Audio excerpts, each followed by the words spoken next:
A lot has changed in Ukraine since the summer of 2024, and because I made a few videos about it back then, it seems appropriate to make some updates, see what I got wrong, what I got right, and see how the new information changes my opinion going forward. In particular, back then I was very anxious about how Ukraine's energy system would fare against the airstrikes because they had already accumulated significant damage and the supplies of air defense systems looked like they were going to be more constrained than ever, so I tried to make a few videos with advice on how a civilian could survive winter in Ukraine if the centralized energy systems were to completely fail. Now, I was correct in assessing most of the facts. The airstrikes did occur with the expected intensity, the supplies of surface-to-air missiles was lower than in previous winters, and the systems were more fragile than ever, but what I got almost exactly wrong was the amount of damage that the energy system would actually sustain, the amount of power outages that would actually occur, because from this perspective, winter 2025 has actually been the most stable period of pretty much the entire war so far. So hello YouTube, I'm Michael Size, and the reason why this outcome has been possible is basically because Ukraine has managed to build a highly efficient air defense structure, which can take out more targets than ever at a lower cost than ever, and this has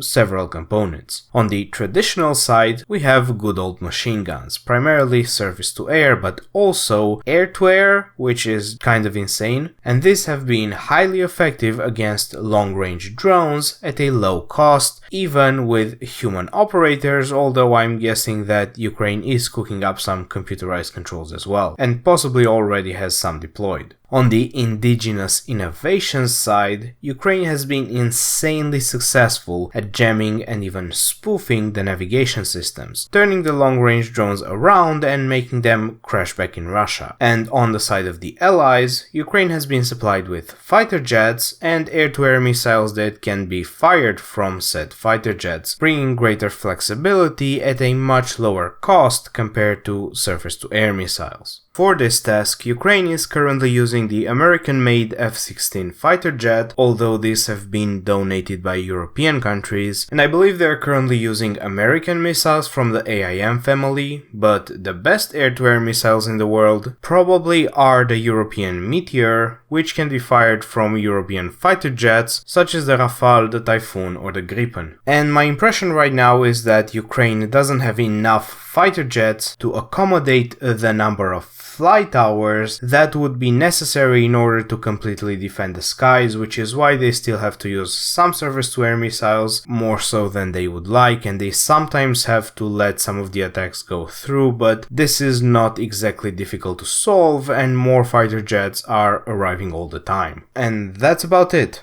That's the correction based on the newly available information. But I don't want to post a 2-minute video, so I want to talk a bit more about the implications of this shift in sustainability, because I believe that the air defense example is a microcosm of how the war is going as a whole. Russia is spending more money than ever on these airstrikes, while Ukraine is incurring fewer costs than ever as a result of them, so the cost is escalating for Russia while it's becoming more affordable for Ukraine. This is a pattern that you're going to see repeated. In the title of this video I said that I smell blood in the water, and what I mean by this metaphor is that I believe that by going not much further, Ukraine can achieve total strategic victory in this war. Now, whether or not Ukraine does want to go any further is up to them. They are the ones doing the fighting. But when you hear European leaders saying stuff like no deal about Ukraine without Ukraine, well, the reason why they're saying that, I believe, is that they also smell the blood in the water just like I do, and obviously their duty is to protect their own countries, and most of them understand that the best possible outcome for their national security would be if Ukraine could secure total strategic victory, but just like me, they're aware that they can't go and tell Ukraine to keep fighting. They're just saying that as long as you'll want to fight, we'll have your back. Now, in terms of Ukraine's motivation to continue fighting, that's outside the scope of this video, but with this clarification out of the way, I want to talk about all the ways in which the balance has shifted in favor of Ukraine. And they can all be summarized by saying that Russia's ability to pay for this war is showing serious cracks in a way that Ukraine's ability simply isn't. One thing that people need to understand is that the only reason why Russia has been able to fight with the intensity that it does for as long as it has without going into full Germany 1944 war economy mode is because it has been saving up for a war like this for something like 60 years, and the savings have begun to run out around the end of 2024. Now, you may think that 60 years is an exaggeration, and obviously Russia's bank accounts for the war are only about 8 years in the making, but its weapon stockpiles are 60 years in the making or more, and these have begun to run out. Russia's storage bases are very thoroughly documented by OSINT creators, particularly by Covert Cabal and HIMARS, and with all of their proof and evidence made public on the internet. And what we learned from their research is that at the end of 2024, the first of the major storage bases for tanks and armored vehicles have straight up run out of vehicles, with many more minor storage bases already running out long ago. And this matters from a cost perspective, and I equate it with a form of savings, because pulling a tank out of storage and refurbishing it is much cheaper than manufacturing a whole new tank. So as the supplies of vehicles in storage becomes insufficient to support the attrition rate at the front, Russia is going to have to either spend way more money on manufacturing new armored vehicles, or they're going to have to reduce the intensity, so sending their soldiers at the front with less armor and less firepower. So are we seeing any of this at the front? Well, we're definitely seeing an increase in the ratio of manpower to materiel, as up-armored civilian vehicles are now commonplace, with Ukraine claiming to destroy approximately 150 of them every single day, and with plenty of video evidence to prove this from both sides. Russia has chosen to decrease the intensity. They're not able to keep up the pressure. Their new production of tanks and APCs and IFVs is simply not sufficient. The fighters are increasingly fighting exposed, and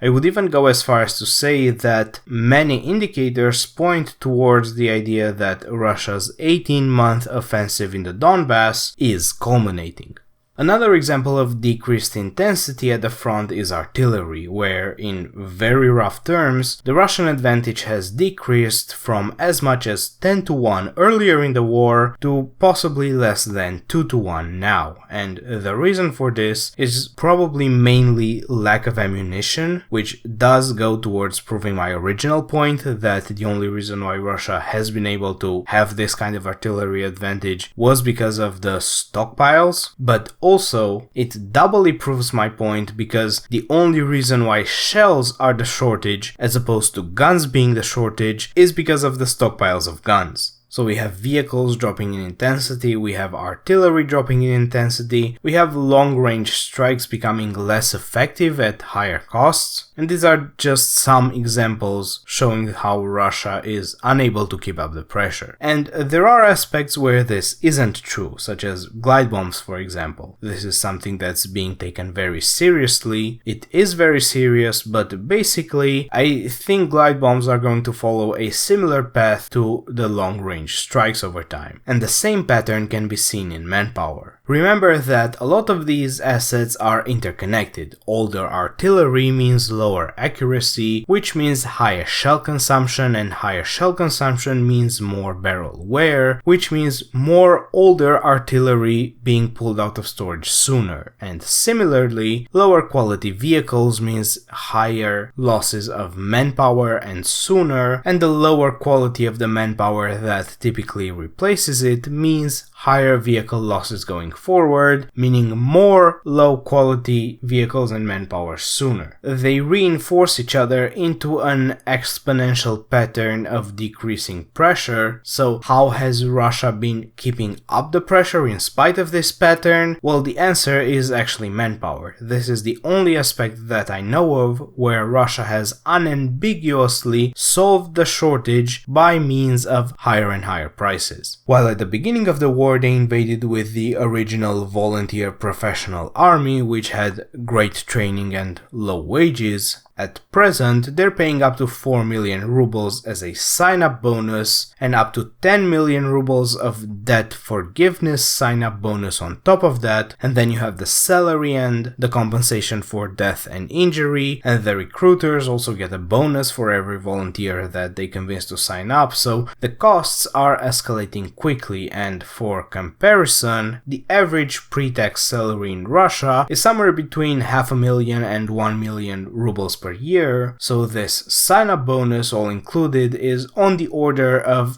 10 to 20 years of salary, just as a sign-up bonus. And when you hear something like that, it's obviously tempting to just say that money is fake and the government is just paying this to Russian nationals and they can always print more rubles, but remember that the only reason why the volunteers accept the deal is because the money that they get carries real value. Money is an information system for the allocation of labor, and so if you get a lump sum payment of 15 years of average salary, well, it means that the family of the volunteer is now going to go and buy the equivalent of 30,000 man-hours of goods and services. And that's 30,000 man-hours that cannot go towards the war effort because every man has only 24 hours in a day. But even these sign-up bonuses might not be working anymore. It appears that the peak of Russian manpower generation might have been around October 2024, and since then, in spite of the continuously growing compensation, losses appear to have outpaced force generation, meaning that manpower is decreasing in intensity as well. And this is also something that we can see on the battlefield, because by all expert approximations, 2024 should have consisted of Russia conquering Pokrovsk, Toretsk and Chasiv Yar, towns with a combined pre-war population of 100,000, but 2 months into 2025, Russia hasn't captured any of them and it hasn't even entered Pokrovsk. So the intensity of this offensive has been below expectations. Now, spending more and more money isn't necessarily a problem if you can get more and more money, but Russia seems to have depleted almost all of the sources of revenue that it could find, and there's a very clear indicator that makes me think that the gig is actually up. Now, in terms of what they exploited, they had a savings account for the war called the National Wealth Fund, which is almost gone. They had a spree of seizing foreign-owned businesses and selling them for cash, but they've run out of foreign-owned businesses. They've cut a lot of spending, such as on healthcare, which forces patients to buy their own medicine and supplies, and this is just putting part of the cost of the war on the balance sheet of the patients. They've also cut off preferential lending programs, which puts more of the cost on the balance sheet of private companies, especially farmers from what I hear. They've also forced military contractors to sell to the government at a loss, and then they forced private banks to lend to these contractors so that they can continue to sell at a loss. This not only depletes the financial resources of these private companies, but also destroys the equity value of the shareholders, destroying their balance sheets. They're forcing utility companies to sell below cost. They're raising all sorts of taxes, particularly those that aren't consumer facing. In many ways, the financial resources of Russia have been thoroughly mobilized to fund this war, but the one thing that makes me believe that the gig is finally up is that at the end of 2024 they had to bite the bullet and put actual variable interest rate bonds on the federal balance sheet, and the first coupons for these bonds are coming due in March. Now, the rumors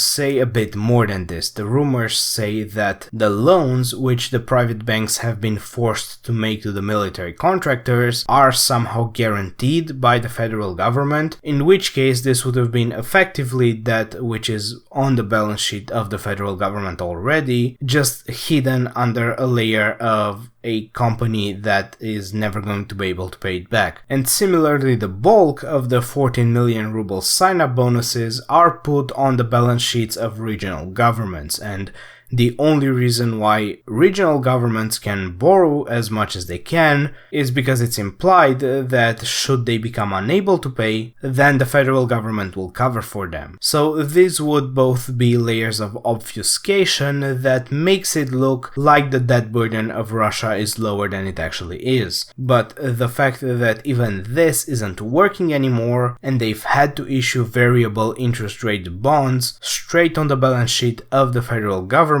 in my opinion, that's the strongest indicator that they're actually out of options at this point. So the actual literal savings aren't doing so well either, but believe it or not, there are still at least 2 more reasons to smell blood in the water. And one of them is long-range strikes, just going the other way around. You see, Ukrainian production of weapons has soared and it's still increasing, and this is how Ukraine can have sufficient shells and FPV drones and reconnaissance drones to keep treating the Russians at the front line without much American support in the past 2 years. But these are not the only thing that Ukraine is producing indigenously. Ukraine also produces long-range drones and missiles, already in huge amounts in 2024, around 3,000, but in even larger amounts in 2025. They're aiming for at least 10 times that amount. And in 2024 we saw that Ukraine began a campaign of strikes against Russian oil infrastructure, and towards the end of the year and going into the beginning of 2025 we saw this campaign accelerating, with strikes at this point pretty much happening every single night. On the one hand, this is very good, even simply just because it uses Russia's territorial extent against it. It's a huge land area and they're forcing Russia to invest in air defense across all of it, which is a battle that Russia never budgeted for when they started the war, and in fact they've been tasking private companies with buying their own air defense systems, again hiding the cost of the war on the balance sheet of private companies. But on the other hand, the success of these attacks, I believe, constitutes a shaping operation for a final attack that could actually cause Russia to collapse, which isn't something that I'm quick to say, but actually. See, the trick here is that when you stop an oil pipeline or an oil well, particularly when we're talking about crude oil, and particularly in certain climates, there's a big chance that you won't be able to restart it again, and you basically have to tear all the infrastructure down and rebuild it in order to get oil again. And this is why Russian oil production took 30 years to recover after a disruption in 1990. Imagine if that could be disrupted again. Now, Ukraine has been so far using their long-range drones and missiles to attack refineries in Russia, which is good in its own right because it reduces their ability to process crude. This forces them to export more crude, depriving them of the refining margin, while still keeping the global market supplied, so the economic damage is contained. And Ukraine has also been attacking oil depots, although primarily of product, but nevertheless this does reduce Russia's ability to store oil, again forcing it to export more. And finally, Ukraine has